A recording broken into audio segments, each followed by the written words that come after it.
All right, so this is our lecture for Chapter 10, Jeremy Bentham and Utilitarianism, the search for the greatest good for the greatest number. Jeremy Bentham lived from 1784 to 1832. During the time that he was born in London, this was a time of great social reform, and his father was part of that movement. He was able to see a lot of the individuals that were prominent during that time, and he learned a great deal from them. And in fact, Bentham was a child protege who actually graduated from Oxford University at the age of 15. Now, his career is one that's intrigued into a lot of different areas, but what we remember him for is the creation of a theory called utilitarianism, which in its simplest terms tries to find the greatest good for the greatest number of people. And he writes this out in a book called An Introduction to the Principles of the Legislation of Morals. Now, Jeremy Bentham was a very brilliant person, obviously, but he was also a very arrogant person, and because of that, he put some rather strange provisions in his will. One of those was that when he died, rather than being buried or cremated, he wanted to have his body preserved and kept on display. And so he created what became known as a auto-icon. That's what he called it. And it was like a life diorama that he wanted to be put into because he felt that this theory was going to revolutionize the world. And when it did so, people would want to come for years to come from all around the world to come and pay homage to his greatness. And so, sure enough, he, in 1832, dies, and following his instructions, he is, in fact, going to be put into this auto-icon. Let's get the... There we go. So this is what it looks like. If you go to University College London today, you will be able to see Bentham there in his cabinet waiting to greet you. Now, you know, for a long time, the school would keep Bentham's head down here by his feet, like you see in the picture. But it became a common prank to steal Bentham's head, and it would go missing for periods of time, and so the school decided that they were going to keep it under lock and key from that point onwards. And so now the head is kept separately, because the last time they found it, actually, there were some kids out on the football pitch kind of kicking it around, so not getting the respect that it deserves. Bentham also is considered the nominal head of the philosophy faculty at University College, a school which he helped to create, and which was actually, he said, one of the proudest things that he ever did in his life, was to create that school. So that's the kind of guy that Bentham was. But let's take a look at the actual theory of utilitarianism. First of all, Bentham tells us that as human beings, we have two major regulators in our life. One of these is pleasure, the other is pain. As individuals, we want to do things to increase and bring pleasure and to avoid pain. And so, you know, everything we do is really motivated by those two factors. So he creates this 10-point scale for measuring happiness or measuring pleasure. And the further you go to this side of the scale, the greater the pleasure. The further you go to this side of the scale, the more negative the pain. So if you are perhaps, I don't know, drinking a glass of water, maybe that's a +1, a +2. Winning an all-expense-paid trip to Disneyland Europe, maybe that's a +7. Under normal circumstances, you wouldn't want to go there today. And likewise with pain. You get a paper cut, maybe that's a -1. Slam your fist in a car door, maybe that's a -9. Okay, but we're measuring based upon this scale. The question becomes then, of course, what is it that we're trying to measure? And Bentham gives us 7 factors to consider. The first 4 you see on the screen here. The first one is intensity. How pleasurable or how painful is the proposed action? So whatever it is that you're proposing to do, how much pleasure is it going to bring? How much pain is it going to bring? And so just like I was showing you a moment ago on that scale. The thing is that a lot of times the things that we want to do are actually going to have both pleasure and pain. And so you may need to do a little bit of mathematics in order to come to your numbers. Let's say, for example, that you have a bad toothache, and so you decide to go to the dentist and get that taken care of. Well, in the long run, that's going to be a positive thing. It's going to bring pleasure because the pain is going to stop and you're going to be able to get back to your regular routines and so on. So that's a good thing. But on the other hand, there are negative aspects too. Maybe you have to miss time from work or school. You're going to go into the doctor. He's going to stab you with those Novocaine needles. So there's painful elements. Well, let's say, for example, that the pleasurable elements rated a +7, the pain rated a -4. Well, that would give you an overall intensity rating of a +3. Okay, so it's not hard math, but it is some math. Secondly, there's the question of duration. How long does the pleasure or the pain last?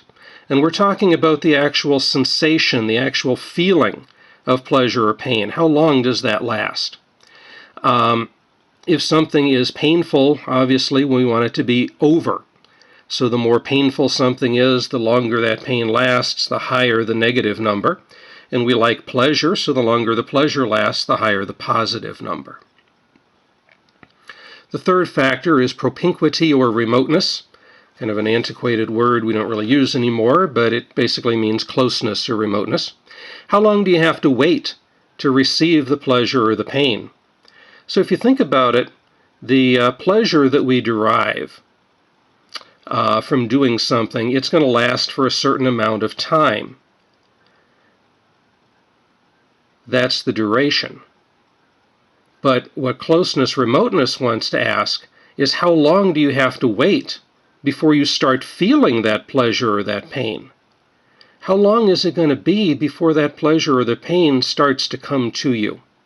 Now this one's kind of tricky, because on the surface you might think, well, if something's pleasurable, I want it to happen now. And if something's painful, I want to push it away.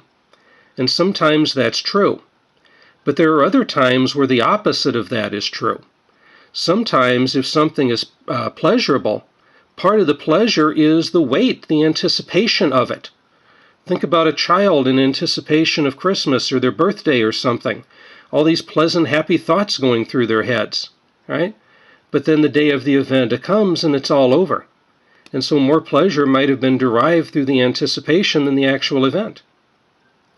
And likewise, when you look at pain, we don't like pain, but sometimes pain is inevitable. If it's going to happen, you might be better off to just let it happen, and then you can move on from there. So that, I think, is something that makes this very difficult to judge, and you really have to judge it on a case-by-case basis. The fourth factor we're looking at is certainty or uncertainty. How sure are you of the results? Are there any extenuating circumstances? Now, if you're doing this for real, Bentham sees you as being a legislator who has letters from your constituency, polling results, all kinds of numbers to crunch.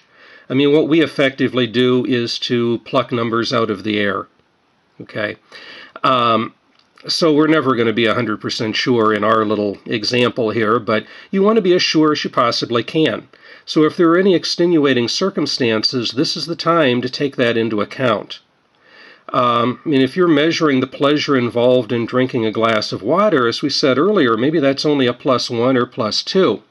But if somebody in your survey had been lost in the desert for a week, they might rate that a +10. Well, if you don't compensate for that, then it's going to make it seem like drinking water is a whole lot more pleasurable than it actually is. Now, if we were dealing with a one-time event, we could almost stop here. But this is the legislation of morals, and that means that we're looking at progressing onward from there, something that we're going to be expected to do over and over again.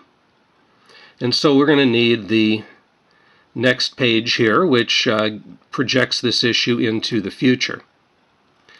So the fifth factor is called fecundity, or it's another antiquated word, basically means repeatability. Will repetition cause the pleasure to increase, to decrease, or to remain constant? Now, at the very least, we want that pleasure to remain constant. If something's a +5, we want it to stay a 5. But ideally, we'd like to see it increase. We'd like to see that the more times you do it, the more pleasurable it becomes, to where it's a 6, a 7, an 8. We don't want to see it go the other way, downwards towards a 4 or a 3. We want it to stay at least consistent, but ideally we'd like to see it go upwards in pleasure. Okay? The sixth factor is purity, and it's related to the idea of fecundity. But purity takes it one step further. It's not just will the pleasure become a little more pleasurable or a little less pleasurable. It's a case of will it ever flip-flop from one side of the scale to the other? Will something that is pleasurable transform into something painful? Will something that's painful transform into something pleasurable? Now, obviously, if such a change is going to take place, we want the pain to become pleasure. We don't want to see the pleasure become pain. So, for example, let's suppose you've been inactive for a while and you decide you want to go out and buy a bicycle and ride it. And so you do that. Well, initially, you're going to be in a lot of pain because you're unaccustomed to it. But as you stick with it day after day, that pain starts to diminish. It becomes more pleasurable, more enjoyable.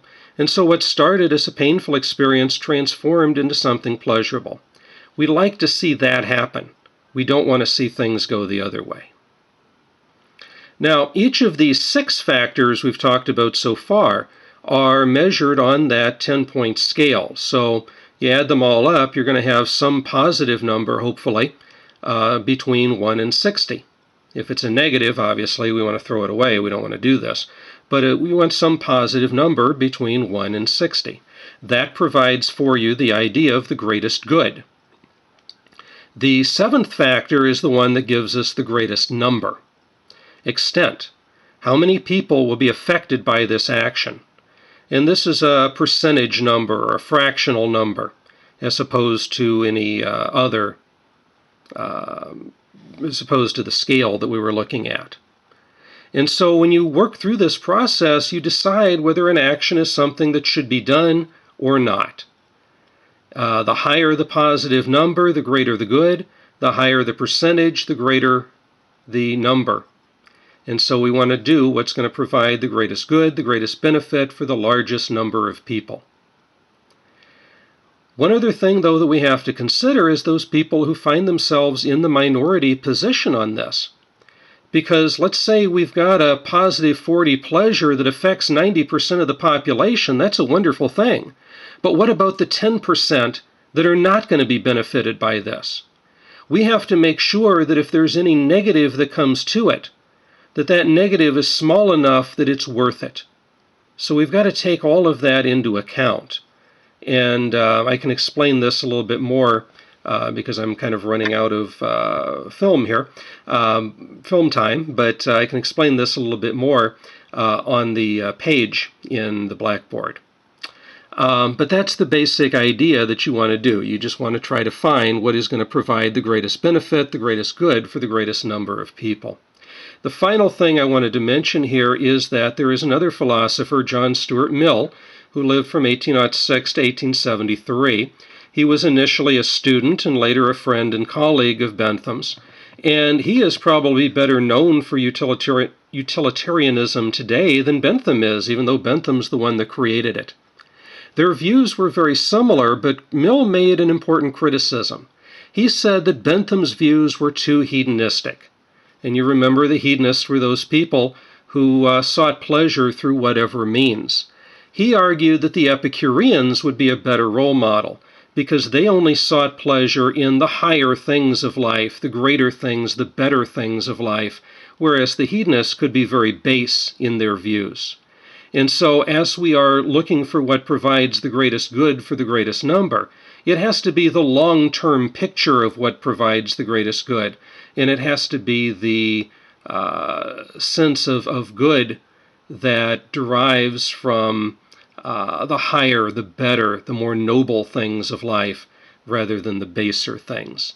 And that was Mill's primary criticism.